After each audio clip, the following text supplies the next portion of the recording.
is sleeping sickness. Now, sleeping sickness is a vector disease, and the vector for sleeping sickness is the tsetse fly.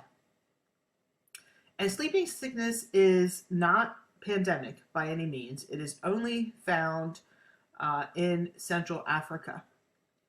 But what sleeping sickness is essentially a condition where a parasite, this is a parasitic disease, enters your system and it begins attacking your lymphatic system. And your lymphatic system is the system of your body that cleanses out all of your toxins. So it begins to compromise your body's way of getting rid of toxins, and those toxins begin to build up in your system. Your lymph nodes begin to swell as well. And then over time, when the disease crosses over the blood-brain barrier, it starts attacking your brain. And your brain will begin to swell. It essentially begins to eat away at your brain, putting you in a comatose-like state, hence the name sleeping sickness. And children are particularly susceptible, since tsetse flies like to hang out near the water, and children like to play in the water. Now, there's a huge controversy associated with sleeping sickness, and it brings up kind of an ethical question regarding the responsibility of drug companies. There was a drug company that was testing a particular drug for cancer. It wasn't very effective for cancer, but they discovered that it was effective for sleeping sickness. The issue, however, was that the countries that have sleeping sickness could not necessarily afford the drug.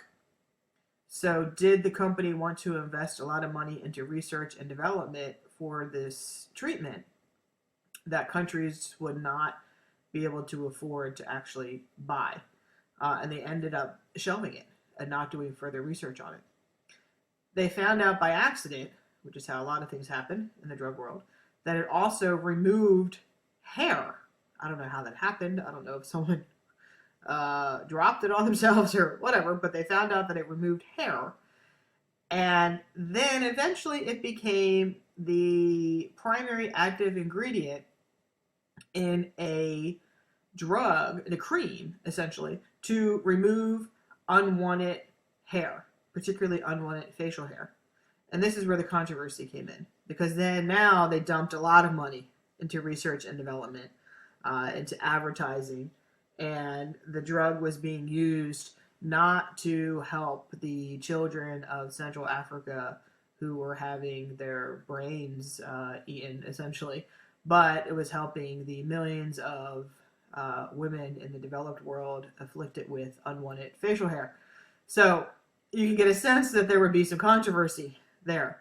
And it did bring up a controversy, and the drug company did eventually agree to send a certain amount of the drug to Central Africa.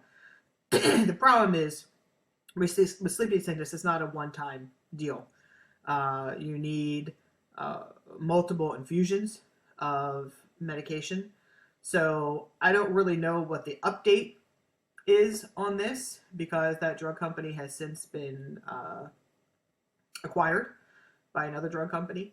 I'm sure you can find information on it online, but it does bring up the question of what is the responsibility of the drug company, and is there something that they can do to help, yet not necessarily lose a lot of money? Because one can probably understand, if you're spending millions of dollars on research and development, that you want a return on that. On the other hand, if they discovered a cure for a disease that kills lots of people, is there an ethical responsibility to address that? So some have suggested perhaps they could take a certain percentage of proceeds from the facial hair cream and donate it. You know, people have all different sorts of ideas regarding this, but it does kind of bring up that question regarding ethics and drug companies.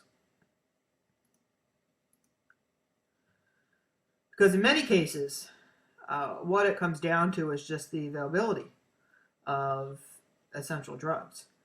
And literally millions of people die because of a lack of safe and inexpensive drugs. Safe is a big one because there's a huge black market for drugs and there's a huge knockoff market for drugs.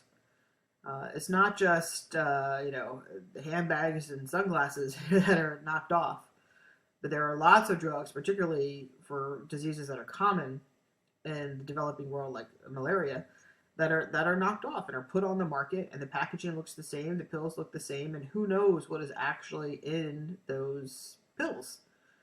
The safety testing is more or less non-existent in many parts of the world, so that's an issue. Plus, it's expensive. So it's expensive not only at the individual level, but also the country level. So can the country even get the drugs? And then when that filters down to the individual, what will that look like in terms of costs? And then you have the compliance issue that we talked about earlier. If they have the drugs, will they know how to use them? In many cases, you're just given a bag of drugs, and that's it. When we go to the pharmacy, we'll get the prescription drug. We'll get all types of stickers to tell us how to use the drug. We'll get a multiple-page pamphlet stapled to our receipt that tells us every single thing about the drug. Then they'll ask us, well, do you want to talk to the pharmacist to make sure you know how to use the drug? I mean, they can't really do more to ensure that we know how to use the drug. However, in other parts of the world, you're just given a bag of drugs with oral instruction. So how do we improve that? We learned through a malaria intervention program that blister packs, for instance, increase compliance. And if you're not sure what a blister pack is, it's you see it a lot with over-the-counter medications, cold medications, but even prescription medications come packaged this way, where they're in almost like little plastic bubbles, and you have to push the pill through the other side. That's a blister pack. And what that does is it protects it. It protects the drug, so you're not just going to take a pile of pills and put them in your pocket. It protects it.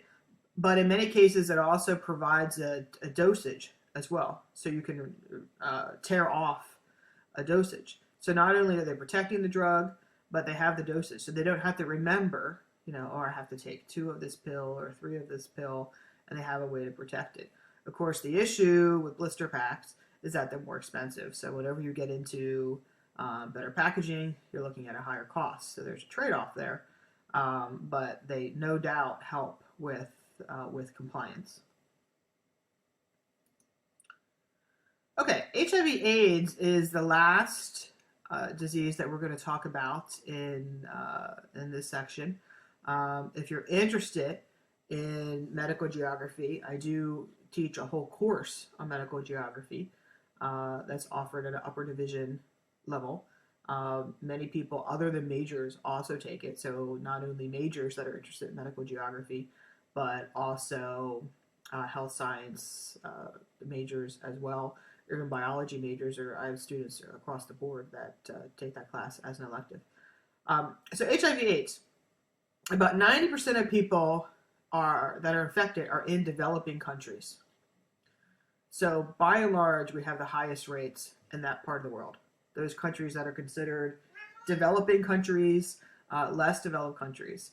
About 9 out of 10 do not know that they are infected. Because again, in order to know you're infected, you have to be tested. So are they going to be tested? The highest rates are in Africa, but rates are growing quickly in other developing countries. So for the longest time, the rates were highest in Africa, highest in East Africa, which we're going to talk about in a minute, but then Southern Africa now. But we are seeing higher rates continuing to increase in other parts of the world. We know that education plays a huge role, probably the biggest role, in reducing AIDS rates. This is looking at sex education and HIV prevalence in Uganda. We're going to talk more about Uganda specifically in a minute. And you can see over the course of just a few years that introducing HIV/AIDS education dramatically decreases the AIDS rates.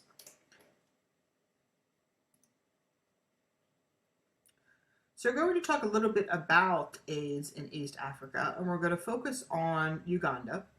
And I want to preface this by saying that what I'm going to talk about here is based off of my own research and the research of the team I was with.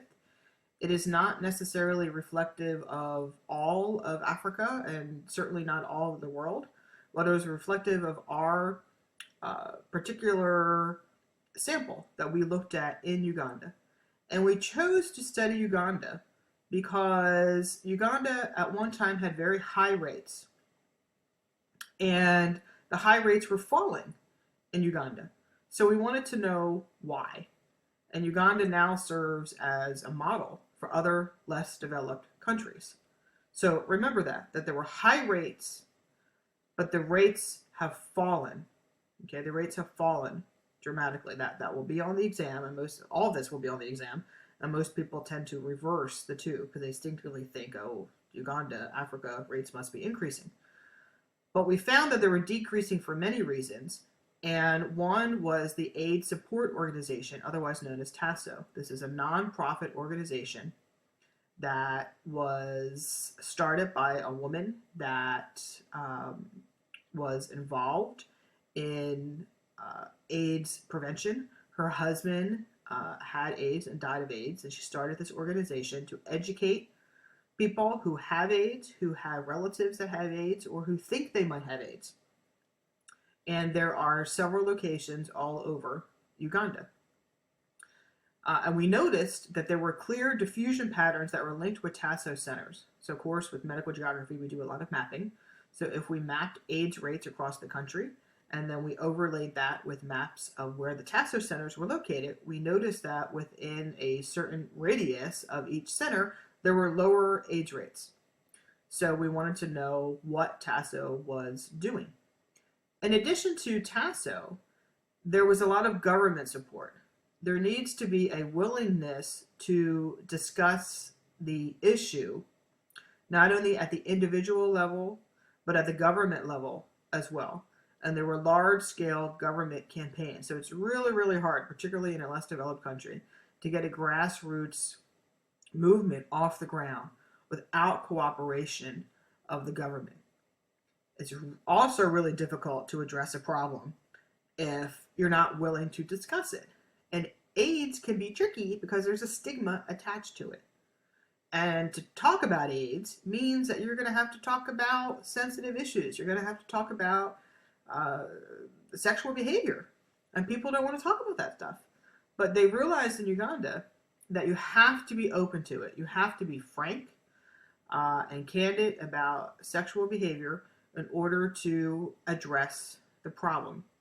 So we as a team had a privilege of doing several interviews in Uganda with those that had been affected, and to shadow counseling sessions at the TASO Center. And we were given access to all of their client files, which is unheard of in a developed country. You can't go to a hospital in the United States and say, oh, I'd like to see the medical files of all your AIDS patients. But they gave us access to that in exchange for our results. So we got lots of very rich data on cultural issues, on employment issues, religious issues, all types of demographic information. And we could track clients over time to see how effective their program was. But I also want to talk about some things that came out of the research, particularly those involving culture. As I said, just about every topic that we talk about is going to connect to culture in some way. So in the next segment, we're going to talk about culture and AIDS in Uganda.